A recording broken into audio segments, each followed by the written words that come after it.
नमस्कार, मैं महिमा पांडे राधे कृष्णा चैनल में आप सभी का स्वागत करती हूँ। आप सभी को ढेर सारी शुभकामनाएँ मकर संक्रांति का। मकर संक्रांति पे 7 वस्तुएँ कौन-सी दान देनी चाहिए जिससे किस्मत चमक जाती है, इसकी वीडियो मेरे चैनल पे पड़ी हुई है, तो आप लोग ज़रूर चेकआउट करिएगा। आज हम बात करेंगे कि पूरे माघ महीने में हमें स्नान का नियम कैसे लेना चाहिए, श्री कृष्ण भगवान को प्रसन्न करके हम कैसे अपने घर को सुख समृद्धि से भर सकते हैं। तो ये माघ महीना जो होता है, जैसे कि कार्तिक महीना होता है, तुलसी पूजन और कृष्ण भगवान का पूजा अर्चना किया जाता है जिससे भगवान प्रसन्न होते हैं। वैसे ही ये माघ महीना हम स्नान दान का और दीपदान का नियम लेते हैं। जो लोग पूरे आषाढ़ मास में स्नान करते हैं, माघ महीने में स्नान करते हैं, कार्तिक महीने में स्नान करते हैं, उनको अलग-अलग रूप से, अलग-अलग तरीके से भगवान धन प्राप्ति देते हैं। तो देखिए, ये गंगा तट है जहाँ पे अयोध्या धाम बोला जाता है। हम लोग अयोध्या में पहुँचे हैं, तो सभी लोग अयोध्या में जाके स्नान करके आइएगा। कहते हैं अगर हम माघ महीने में या कार्तिक महीने में या आषाढ़ महीने में किसी भी तीर्थ यात्रा पे जाके स्नान करते हैं तो हमें दुगना फल प्राप्त होता है। तो माघ महीने में हमें ज़रूर पूरे महीने में ज़रूर एक बार ज़रूर जाना चाहिए। तो 4 जनवरी से स्नान का नियम शुरू हो जाएगा और 1 जनवरी तक समाप्त हो जाएगा। तो हमें पूरे माघ महीने में काले तिल, घी, शकरकंद, गुड़ का दान देना चाहिए।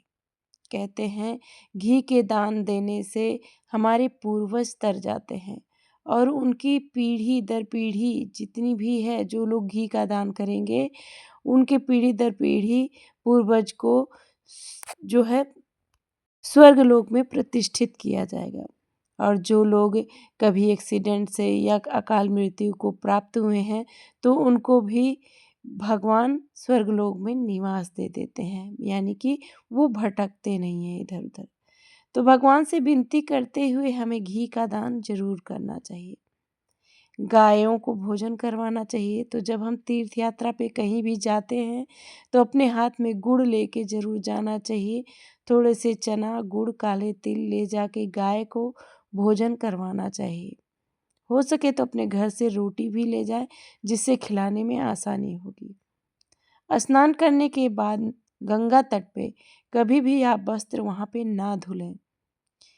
बहुत लोग देखते हैं कि जब स्नान करने जाते हैं तो वस्त्र को धुल के तब लेके आते हैं। ऐसा नहीं करना है आपको। गंगा तट, नदी, सरोवर पे जब भी आप जाएँ तो वस्त्र को वैसे ही उठा ले आएँ, फिर घर पे उसे धुलना चाहिए। कहा जाता है वह माता रानी का प्रसाद होता है, वहाँ पे धुलना नहीं चाहिए। भले ही कितनी भी गंदगी कोई फेंके, फेंकने दीजिए। आप अपने कर्म को सफल बनाइए। किसी को देखी देखा करके आप भी पाप मत कमाइएगा।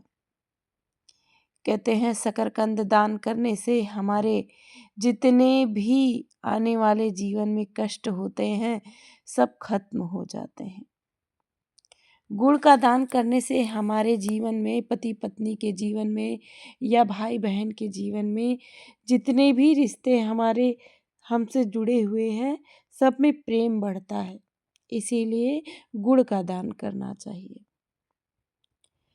काले तिल का दान करने से शनिदेव प्रसन्न होते हैं। जिसको क्रोध अत्यधिक आता है उसके माथे से 7 बार फेर कर काला तिल दान करने से हमारे घर में धन वृद्धि तो होती ही होती है, बाकी उसका क्रोध शांत हो जाता है। और बहुत दिनों से अगर आप किसी भी तरह से बीमार रहते हैं, आपके ऊपर शनि साढ़े सात ही चल रहे हैं, तो उससे भी आप मुक्ति पा जाते हैं।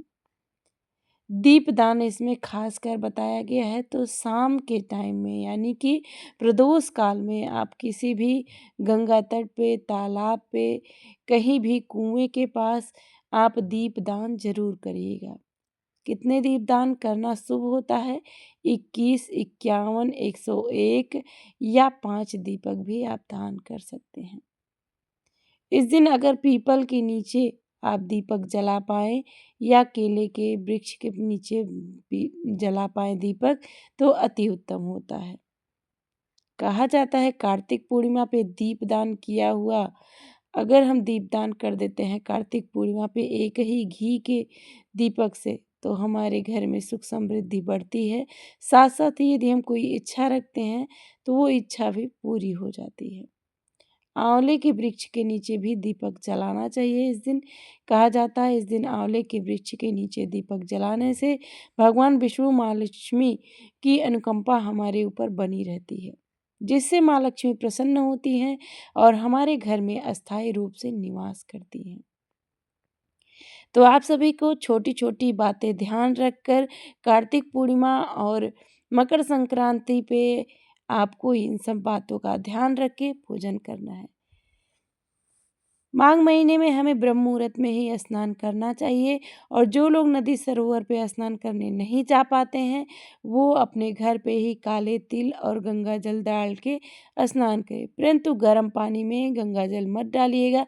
यदि आप बुजुर्ग हैं, आप नहीं ठंडे पानी से नहा सकते हैं, तो आप जो है बाद में गंगा जल और काला तिल अपने शरीर पे छिड़काव करके फिर कपड़ा पहन लीजिएगा। और जो लोग स्नान कर सकते हैं वह ठंडे पानी में गंगा जल और काले तिल मिला के स्नान करेंगे, जिससे उन्हें लाभ मिलेगा। और कार्तिक महीने पे जैसे हम पूजन पाठ करके पुण्य कमाते हैं, वैसे माघ महीने में भी हम स्नान करके पुण्य कमाएंगे। पूरे माघ महीने में अगर हम घी का दीपक तुलसी मैया को जलाते हैं या तिल का दीपक जलाते हैं, तो भी भगवान विष्णु कृष्ण कन्हैया प्रसन्न होते हैं और हमें मनवांछित फल मिल जाता है। तो जो भी इच्छा हम करते हैं वो इच्छा पूर्ण हो जाती है।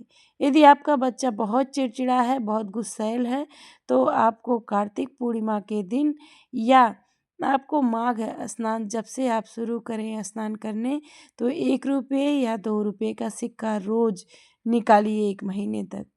और जब वो सिक्का पूरा हो जाए, यानी कि जब माघ महीना का पूर्णिमा खत्म हो जाए, तो आपको उन सिक्कों को चाहे किसी नदी या तालाब में चुपचाप फेंक देना है, या तो गुप्त दान यानी कि मंदिर में कहीं भी दान पत्र रखा है तो कोई देखे ना, गुप्त दान महाकल्याण करना है, या गंगा जी में आपको डाल देना है।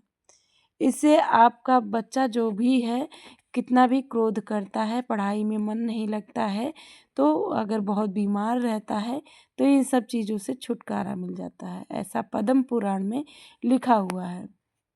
ये कही हुई सुनी हुई बातें आपको मैं नहीं बता रही हूँ, जो खुद पे उपचार करती हूँ, जो खुद का अनुभव है मैं आप लोगों के साथ वही शेयर करूँगी। मेरा ये चैनल नया है, पुराना चैनल मेरा राधे कृष्णा नाम से ही था, वो भी जिससे हमारे बच्चों ने डिलीट कर दिया, जिससे आप सभी को जानकारी नहीं मिल पा रही है, इसलिए आप सब बहुत परेशान होंगे। तो नई चैनल मैं खोली हूँ, तो आप सभी मिलके हमें सपोर्ट करिएगा, जिससे मैं और अच्छी वीडियो आप लोगों के ले आऊँ और अच्छी वीडियो दे सकूँ। जब आप सभी लाइक और सब्सक्राइब कर लेंगे और वीडियो को शेयर करेंगे तो बड़ा ही उत्साह मिलेगा, जिससे हम उत्साह के साथ आपको शास्त्र प्रमाणित से आपको वीडियो अच्छी बना के दें। तो बच्चा आपका धैर्यवान और भगवान को प्रणाम करे, भगवान को नमस्कार करे, ये सब चीज़ें खुद आप सिखाएंगे। और तिल चौथ व्रत आप जब रखेंगे तो उस दिन माता रानी का पूजन पाठ करने के बाद अपने घर में चंद्रदेव का पूजन करने के बाद बच्चे को लाल टीका जरूर लगाइएगा। तिल चौथ व्रत की कथा हमारे चैनल पे पढ़ेंगी, तो आप लोग ज़रूर सुनिएगा। मिलते हैं अगली वीडियो के साथ, तब तक के लिए नमस्कार। जय श्री कृष्णा, राधे राधे।